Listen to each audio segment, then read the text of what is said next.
बोलो कार्तिक मास महात्स्य की जय हो। आज मैं आप सभी को कार्तिक मास महात्स्य का अध्याय 23 की कथा सुनाऊंगी।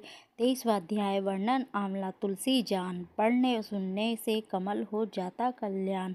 नारद जी बोले, हे राजन, यही कारण है कि कार्तिक मास के व्रत उद्यापन में तुलसी जी की जड़ में भगवान विष्णु की पूजा की जाती है। तुलसी भगवान विष्णु को अधिक प्रिय मानी जाती है। राजन, जिसके घर में तुलसी वन है वह तीर्थ स्वरूप है, वहाँ यमराज के दूत नहीं आते। तुलसी का पौधा सदैव सभी पापों का नाश करने वाला होता है, अभिनष्ट कामनाओं देने वाला होता है। जो श्रेष्ठ मंदिर तुलसी का पौधा लगाते हैं वह यमराज को नहीं देते। नर्मदा दर्शन, गंगा का स्नान, तुलसी का वन, संदर्भ, ये तीनों एक समान कहे गए हैं। जो तुलसी की मंजरी से युक्त होकर प्राण त्याग करता है वह सैकड़ों पापों से युक्त ही क्यों न हो तो भी वह यमराज को नहीं देख पाता। तुलसी को छूने से कामिक, वाचिक, मानसिक आदि सब नष्ट हो जाते हैं। जो मनुष्य तुलसी दल से भगवान विष्णु की पूजा करते हैं वह गर्भ में नहीं आते, अर्थात जन्म मरण के चक्कर से छूट जाते हैं। तुलसी दल में पुष्प आदि तीर्थ, गंगा आदि नदियों और विष्णु प्रभृति सभी देवताओं का निवास होता है। राजन, जो मनुष्य तुलसी के काट का चंदन लगाते हैं उन्हें सदैव मुक्ति प्राप्त हो जाती है और उनके द्वार किए गए पाप उनके शरीर को छू नहीं पाते।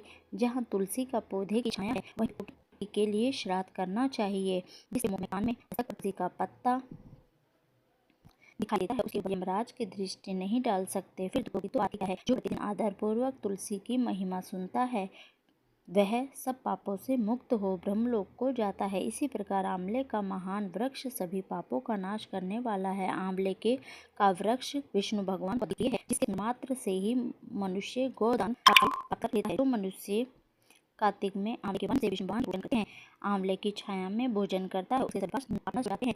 आंवले की छाया में मनुष्य जो भी पुण्य करता है वह कोटि गुना हो जाता है। जो मनुष्य आंवले की छाया के नीचे कार्तिक में ब्रह्मा दंपति को एक बार भी भोजन कर दे, उसे स्वयं भोजन कराता है, वह अन्न दोष से मुक्त हो जाता है। लक्ष्मी प्राप्ति की इच्छा रखने वाले मनुष्य को सदैव आंवले से स्नान करना चाहिए। नवमी, अमावस, सप्तमी, सकरात, रविवार, चंद्र ग्रहण, सूर्य ग्रहण के दिन आंवले से स्नान नहीं करना चाहिए।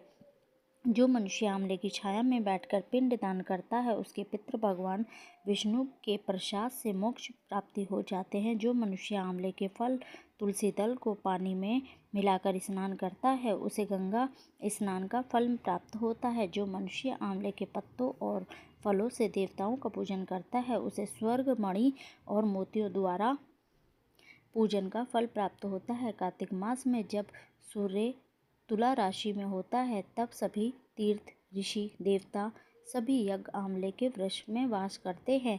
जो मनुष्य द्वादशी तिथि को तुलसी दल और कार्तिक में आंवले की छाया में बैठकर भोजन करता है उसके 1 वर्ष तक अन्न संघर्ष से उत्पन्न हुए पापों का नाश हो जाता है। जो मनुष्य कार्तिक में आंवले की जड़ में विष्णु भगवान का पूजन करता है उसे श्री विष्णु क्षेत्रों का फल प्राप्त होता है।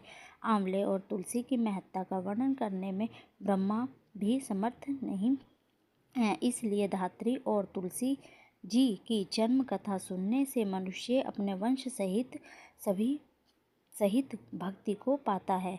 इस प्रकार हमारे अध्याय 23 की कथा है। कार्तिक मास महात्स्य के अध्याय 23 का समापन इस प्रकार होता है। अगर आप सभी को कथा अच्छी लगी हो तो प्लीज़ मेरे चैनल को लाइक करें, शेयर करें, कमेंट में राधे राधे ज़रूर लिखें। आप सभी को कार्तिक मास महात्स्य की बहुत बहुत बधाई हो।